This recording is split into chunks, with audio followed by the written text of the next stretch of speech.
Good evening, ladies and gentlemen. Henry Q. Wifflebottom here with you again, and we have another instalment of our literary treat series. Tonight we're going on with Dawnthief by James Barclay. Chapter 4 tonight. We left off at the last chapter, where they just escaped from Shah Khan the dragon. Chapter 4. Irene sat on the double bed in the isolated tower room, a son cradled beneath each arm. Her body knew peace, however fleeting, and her children had ceased their crying. But they had doubted her, and the moment of their reunion would live with her forever. Left alone at the top of the spiral stairway, she had grasped the handle and opened the door, half expecting to see them dead. Instead, they were sitting together on the edge of their bed, talking in whispers, food and drink ignored and cooling on the table that made up the only other furniture but for two chairs. Even the floor had no covering for its cold stone.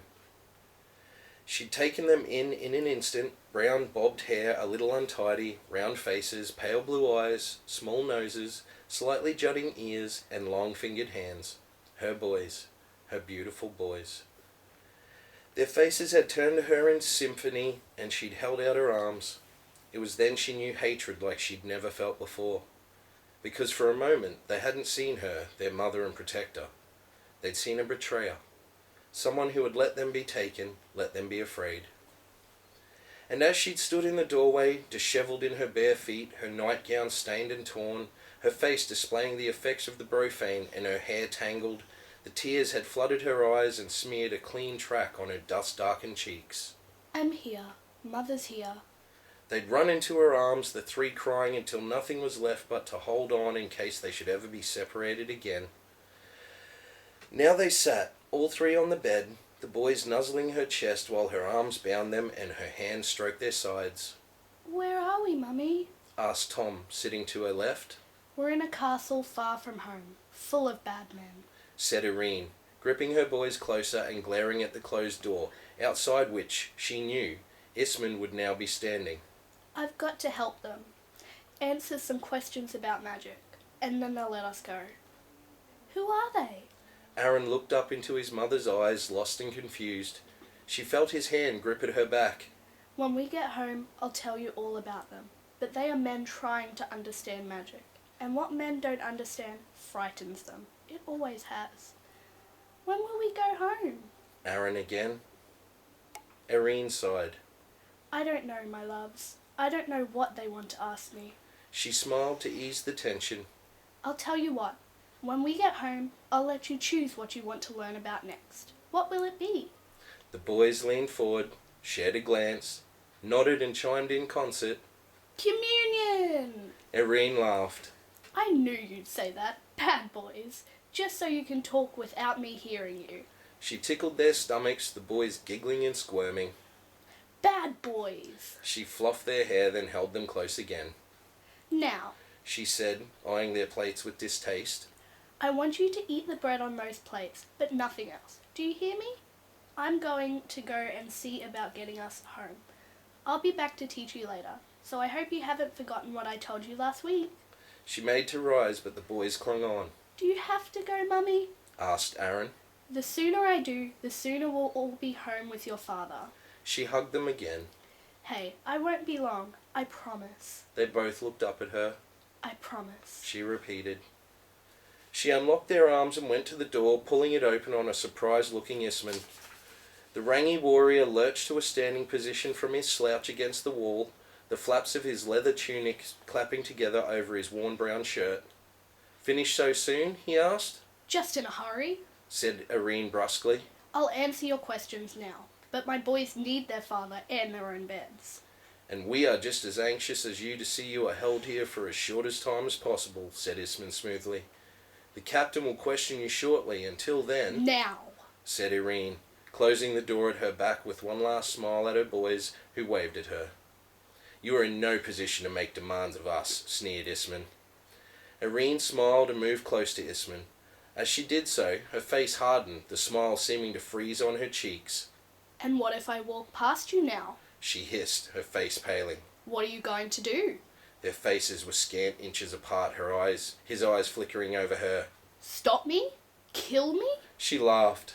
You're scared of me because we both know I could kill you before your sword left your scabbard. And we're alone, so don't tempt me. Just take me to your captain right now. Isman pursed his lips and nodded. He said you'd be trouble. We had you watched for months before we took you. He said your kind knew much but were arrogant. He pushed past her and led the way down the spiral stairs. He turned at the bottom. He was right. He always is. Go ahead. Kill me if you think you can. There are 3 men outside this door. You can't get far. We both know that too, don't we? But I'd have the satisfaction of seeing you die. Said Irene. And I'd see the fear in your eyes. Think on it. Unless you watch me all the time, you'll never know if I'm about to cast. Never know when you're about to die. We have your children. The sneer was back on Isman's face. Well, you'd better see you look after them. Then, hadn't you? Don't turn your back, Isman. The warrior let out a contemptuous laugh, but as he turned open the door, Irene thought she saw him shudder. Denser sat at the end of a bench table full of men who, not many hours before, would have killed him. The barbarian, Hirid Coldheart, was not there. Seeing to their horses, Serindalan had said. Denser shivered inwardly, laid down his fork across his half-eaten breakfast of meat, gravy and bread, and sipped at his coffee. His cat purred as it lay on the bench beside him, luxuriating in the warmth cast by the range of fires in the kitchens. They'd been prepared to die then, at the barbarian's sword. Their inner calm had been complete, and had they died, he in a crush of bone and his cat in a screaming mental explosion, the whole of Beliar might have died with them. Denser looked up at the unknown warrior. They all still had a chance because of him. Him and the simple code. The Raven had always followed. The reason why they above all other mercenary teams remained in demand, successful and so very effective. While killing was legal within the rules of battle, and in witness defence of self and others, outside of these boundaries it was murder. And the Raven, perhaps alone, had stood in battle lines for 10 years with robbers, bandits, bounty hunters, and other hired men little better than murderers, with their collective conscience clear. There were plenty who said it was the total adherence to their code that made them strong and feared by opponents, and Denser had no doubt that the perpetuation of this myth helped them enormously. Mainly, though, he considered it was because while as individuals they were outstanding, if not brilliant, as a team they were simply awesome. Yet it was the code that swung the balance when the cost of their hire was considered. It meant that their employers could expect the contract to be upheld and the battle to be fought by the Raven within the rules. The code. Kill, but never murder. So simple that many tried to live by it on taking up the career as a hired warrior or mage. But most lacked the discipline, intelligence, stamina, or skill to keep true in the heat of battle, victory, or retreat and aftermath. And certainly none had done so for 10 years without blemish. It would be easy to cast them as heroes, but Denser had seen them fight more than once, and what they were was, to him, obvious. They were a team of terribly efficient killers. Killers, but not murderers. But as Denser looked around at the table, at the men eating in silence, each walking the privacy of his own mind, he thought they looked tired, and a pang of fear flooded his gut lest they should ultimately refuse him. Because he needed them. Zetesk needed them. Gods, all of Beliar would need them if the information the spies were sending back proved to be the prelude to the rising of the Witch Lords. But could he convince them of what had to be done, and would Zetesk try to bring the colleges together? Despite the knowledge of what could be to come, Denser wondered whether he wasn't facing his most difficult challenge now. The Raven. Even if they heard the truth, he was pretty sure it wouldn't make any difference. They didn't take a contract because they believed in the cause. In fact, the cause was largely irrelevant. The job had to be made worth their while, worth their reputation and worth their attendance, worth the risk. That's why the truth was pointless, at least until he could hide it no longer. No compensation could possibly be worth the risk he would be asking them to face. Denser took another mouthful of food. It was a great pity he hadn't met the Raven in Karina as planned. There he might have been able to conceal his college identity for long enough. Their being part of Taranspike Castle's defence hadn't figured in Zetex's plans. Now he was truly up against it, and right now he couldn't even persuade Ilka to let him pay them to ride with him to Karina, the city they were headed for anyway. He glanced and caught the unknown's eye. The warrior calmly held his gaze, swallowed his mouthful, and pointed his knife at Denser. "Tell me something," he said. "Ever see a dragon before?" "No," said Denser. "No. And what would you have done had Herod not managed to distract it so effectively while you stole your prize?" Denser smiled ever so slightly. "That is a very good question. We hadn't planned on a dragon being there. Clearly, my guess is you would have died." "Possibly." Denser half shrugged. Actually, he thought he would have been fine, but he could see where the line was leading, and it gave him a chance. "Definitely." The unknown smeared a chunk of bread around his plate and then placed it carefully in his mouth. "There is an argument, therefore, that says we helped you take the amulet, however unwittingly." Denser inclined his head and refilled his mug from the copper pot on the table. "What sort of percentage did you have in mind?" 5% of sale value." Denser blew out his cheeks. "That'll be a lot of money." It was the unknown's turn to shrug. "Call it compensation for the death of a raven man, or for the countless nights we wake up shaking and sweating from the visions of what we saw in there. I don't mind telling you, it took all the control I had not to turn and run." "That would be a first ever," said Ilka eventually into the void. The unknown inclined his head. "He wouldn't have been the only one," said Surinder. More nods around the table mixed with the odd smile. "And none of you know the half of it." All heads turned to see Herod standing in the doorway of the kitchen. He walked towards them slowly, his face drawn and pinched around the eyes. "You all right, Herod?" asked Surinder. "Not really. I was outside remembering what Shah Khan said, and if that doorway was still there, I'd be taking the amulet back to him." "Why?" Surinder again, and Denser held his breath. "Something he said about holding the portal from his world to ours and guarding something we shouldn't have made. Whatever it was, he is angry now, so what if he chooses not to hold the portal any longer?" "I haven't got a clue what you're talking about, Herod," Surinder for the third time. "Neither have I, really," said Herod. "Just that if we ever see a dragon in the skies of Belial, it'll be the end for all of us." "What do you mean, exactly?" asked Denser. "What do you think I mean?" snapped the barbarian. "We'll all die. They're too powerful, and there are too many of them. Trust me." He moved to the cooking pots and ladled himself some meat into a bowl. "Look, going back a little." Denser's attention was once again on the unknown warrior. "I'll agree to the 5% if you agree to bodyguard me back to Karina." Ilka swung round from where he'd been staring at Herod as if he'd been slapped in the face. "I have already told you that we will not work for Zetex." His voice was low, steady, and certain. "Just exactly how much do you think that thing is worth, Zetex man?" asked Herod. Denser raised his eyebrows. "Although I can't guarantee it, I think we're talking in the region of 5 million true silver." There was a brief pause of slack-jawed disbelief. "We'll take the job." "Herod!" snapped Ilka. "You don't understand." "It's good money, Ilka." "It's unbelievable, more like," said Talon. "That's 250,000 true silver for taking a passenger down a road we're already travelling." Herod just mouthed the figure.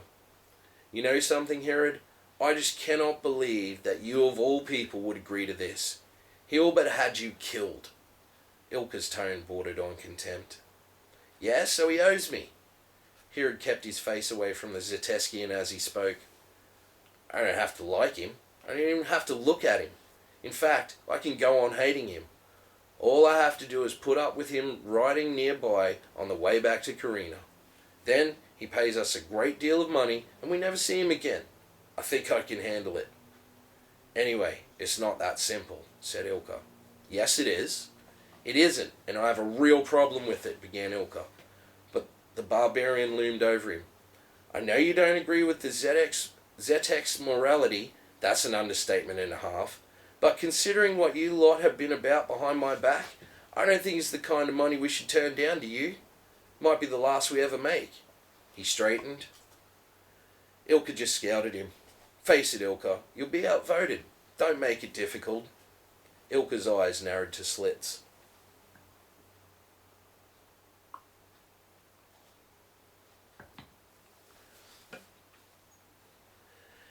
The unknown reached a hand across to Denser. We have a contract.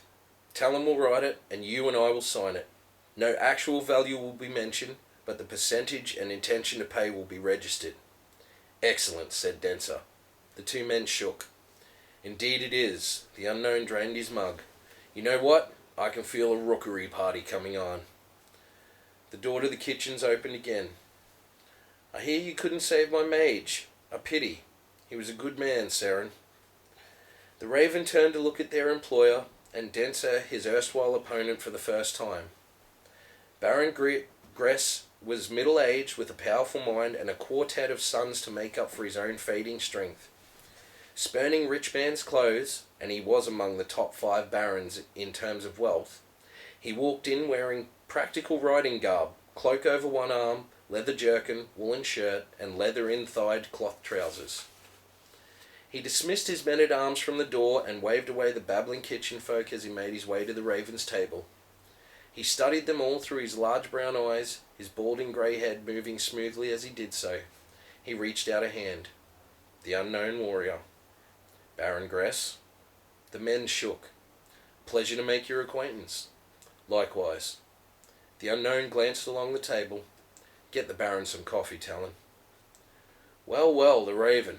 Hardly a surprise we won the day. Saren always chose well. Gress chewed his lip. Where will I find another like you, May? Gelatza, said Ilka. At least we're consistent. Gress chuckled. Do you mind if I sit down? He gestured at the bench.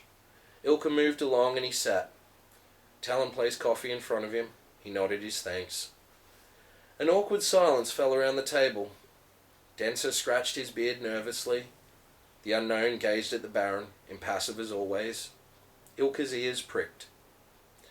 I shan't keep you in suspense, said Gress, sipping at his beverage, a smile playing about his lips. But I was hoping you might be able to back up something I've heard. Of course, said the unknown, if we can.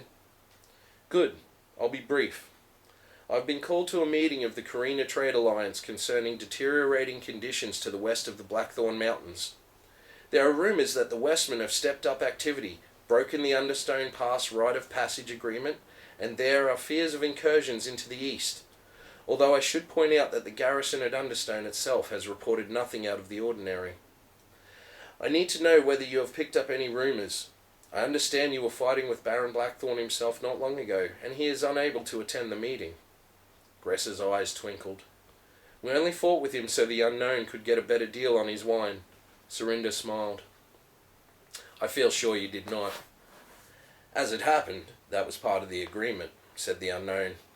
As regards rumours, we heard plenty while we were there, but this is 6 months ago we're talking about. Anything you heard, even in passing, that I could bring to the table would be useful. Put it this way, said Ilka. If you believed everything you heard, the Witch Lords are back, Parv is a bustling city once again, and the Westmen are torching everything west of the Blackthorn Mountains. And you give these rumours no credence, said Gress. Nothing a Westman war party might do would surprise me, said Ilka. But aside from that, no. Gress was thoughtful. Interesting. Thank you for your help yesterday, by the way. I understand you lost a man. I'm sorry. It's a risk, let's be honest, said Hirad, though his tone was unconvincing. Nevertheless, to lose a friend cannot be easy. I am sorry and I am grateful. Yesterday's was a battle I couldn't afford to lose, literally. You make it sound as though you're on your uppers, said Talon. Gress shrugged. Tarrenspike Castle is of major tactical importance. The owner negotiates rites of passage through one of the principal routes in and out of Carina. Had I lost it to Baron Pontus, he would have controlled both of my key transport routes to the capital, as well as holding land on 2 sides of my estate. He could have chosen to deny me access or price it out of my reach, either way bankrupting me over time. My best alternative route takes days, not hours. Unless you chose to take one back by force, said Hirad. That is always an option. Expensive, but an option. Gress's face hardened. And yet you'll sit down with Pontus at the Carina Trade Alliance, said Talon. Yes, strange, I know, but reality. Such is the malaise of the KTA. The word alliance rings very hollow these days. There was more than a hint of sadness in his tone. The table fell silent for a time. The unknown warrior studied the Baron while he drank his coffee. The big warrior smiled. Gress caught his expression and frowned in response. It seems to me that you omitted to tell us any rumours that you might have heard, said the unknown. I did, and I have something rather more than rumour, I'm afraid. I have evidence that the Westmen, far from burning, are subjugating, building, and uniting again. What do you mean again? Asked Herod. I'll teach you the history later, said Ilka with a shake of his head. How could you? Denser bit his lip and closed his mouth. Something to say, ZX man, Herod growled. I was merely curious how he came by such information. Denser's recovery was betrayed by a face that displayed his surprise. Everything has its price, said Gress coolly. Might I ride to Carina with you in the morning? Be our guest, said Herod. Denser's paying after all. Good. Gress rose, shooting Herod a quizzical look. My party will be ready in, shall we say, 1 hour? It suits us perfectly, said the unknown. Gentlemen, the rookery beckons.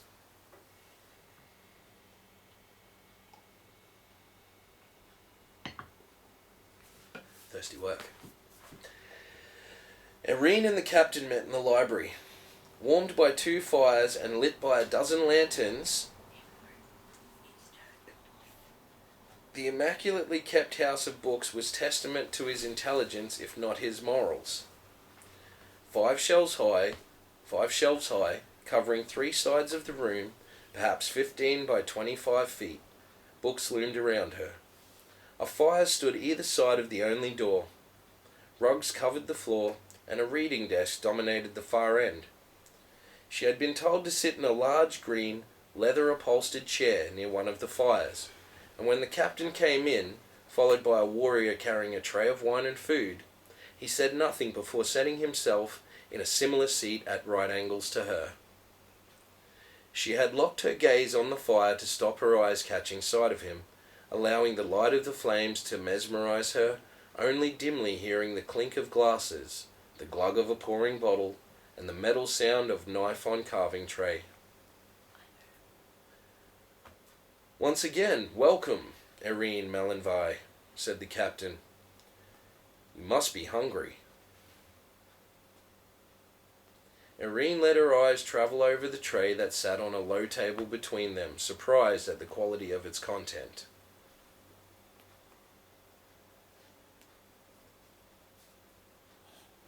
Well, we've lost our voice for Irene, so I'm going to have to take over that one. Dad. So, how dare you offer me that when the muck you served up for my boys is hardly fit for a dog, let alone frighten young children, she said. They will each have a plate of this now.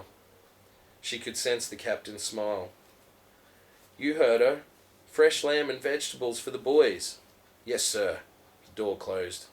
I am not unreasonable, said the captain. Irene's face was pure disgust. You have taken 2 innocent children from their homes in the middle of the night and locked them terrified in a cold tower. You have kept me from them and fed them muck I wouldn't give to my pigs. Don't talk to me about reason. Still refusing to look at him, she selected some meat and vegetables and ate in silence. She poured herself a glass of wine and drank, staring at the fire. All the while the captain watched and waited. It's page 57. It's over. The trial's over. Oh, bummer. Hey, free trial ran out in the middle of the story. That's fantastic. And we only have one book. So, don't worry, we're going to sort out a script for the next one. So, she poured herself a glass of wine and drank, staring at the fire. All the while the captain watched and waited. So ask, she said, placing her empty plate on the table. I doubt I have any secrets from you. That would certainly make things simpler, said the captain. I'm glad you are being so cooperative. Don't feel it's out of any fear of you or your band of lame monkeys, Irene said haughtily. I care for my sons, and any way that I can help them that does not compromise the Dordovan College is fine by me. Excellent. The captain refilled his glass. I do wish you'd look at me. To do so would make me nauseous. To utter your name is an affront to my college, and to speak with you is tantamount to heresy. Now get on with your questions. In an hour, I want to see my sons again. Irene kept her face turned to the fire, drawing comfort from its warmth and colour. And so you shall, Irene, so you shall. The captain stretched out his legs towards the fire. A pair of scuffed and age-cracked brown leather riding boots moved into Irene's vision. Now then, I am becoming very disturbed by the extent to which so-called dimensional investigation and research is damaging the fabric of Belial. Well, you've clearly been very busy in here, haven't you? Said Irene after a pause. Clever remarks will get you hurt, said the captain, his tone leaving her in no doubt that he meant it. I was trying to say that very few people have any knowledge of the existence of dimensional magics, never mind the potential for their danger. No. The captain reached down and scratched his left leg, Irene glimpsing his greying hair thinning from the crown. Contrary to popular belief, I believe in the value of magic in the right place. But I also understand its dangers because I have taken the time to find out for myself. Meddling with dimensions could, I believe, destabilize the world balance that currently exists. You're talking to the wrong college, said Irene. Well, Zetest mages are just a little hard to come by, said the captain testily.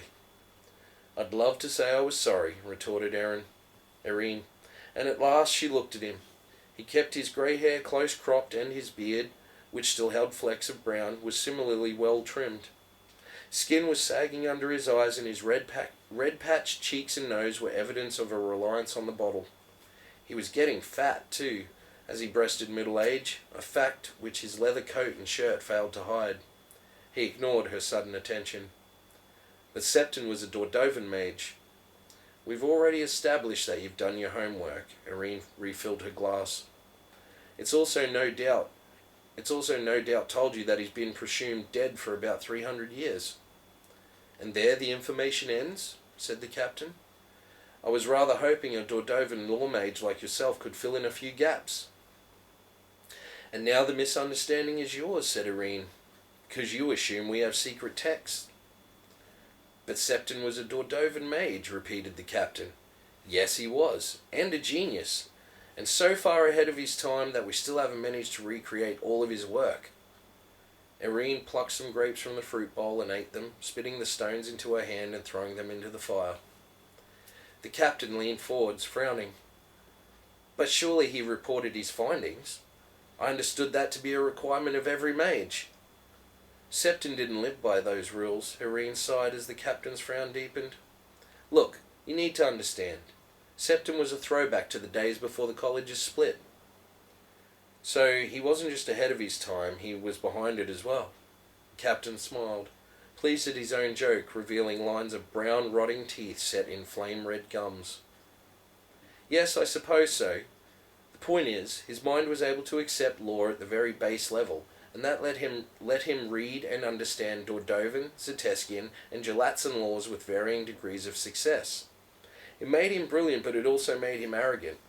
He lived outside of the college, rarely reported on his work, made only cryptic logs of his research, and not all of those logs are in our library.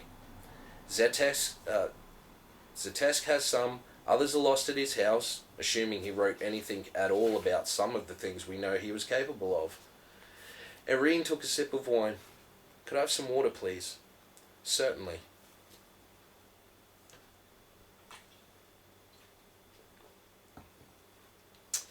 The captain rose and pulled the door open. The sound of a man dragging his feet to attention echoed in the corridor outside. Water and a glass, now. He returned to his seat. An interesting history. Of course, I am aware of his house. I have had men at the ruins on several occasions. So tell me, what is the state of your development of dimensional research, and what do you hope to achieve? Irene opened her mouth to speak, then closed it, pondering her answer. It was all too easy. The captain was nothing like she had been led to believe. That she would hate him forever for the kidnap of her children was certain, but his behaviour was confusing. Here she sat in a warm room where she had been fed with good food and asked gentle questions about her college activities. So far he had asked her nothing he couldn't have found out by knocking on the college's front door. There had to be more. It was just a question of when he dealt it to her. She had the uneasy feeling she was being softened up for a heavy blow. She determined to keep her mind sharp. What we know of Septon tells us that he achieved a great deal in terms of dimensional magics. He created a stable, self-sustaining portal for travelling between nominated dimensional spaces, and we believe he travelled widely. Some of his wilder writings suggest as much. Dawnthief is nowhere near his level of sophistication in dimension doors. We can't travel, we can't see in. All we can do is plot other dimensions and chart land and sea features.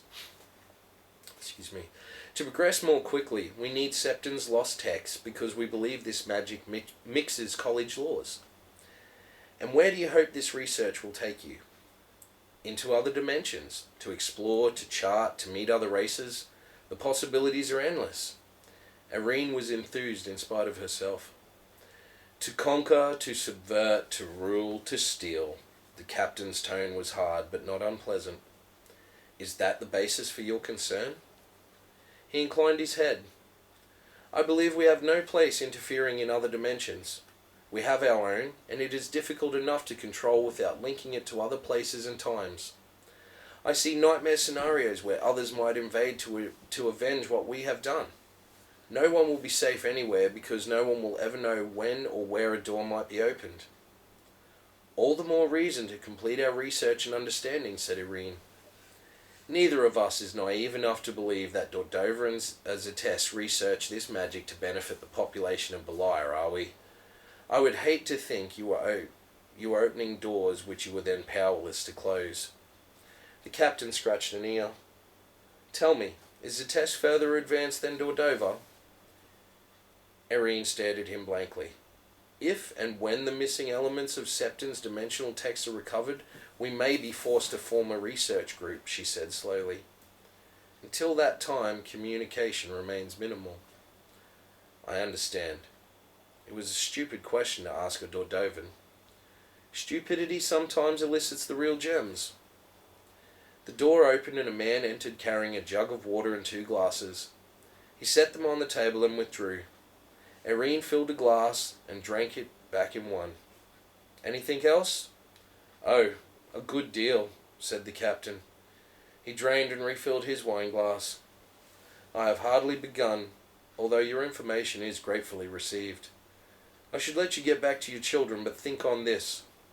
Given that you appear to know all you can about dimensional magics already, I find it disturbing that there has been such a recent surge in interest surrounding Septon's research.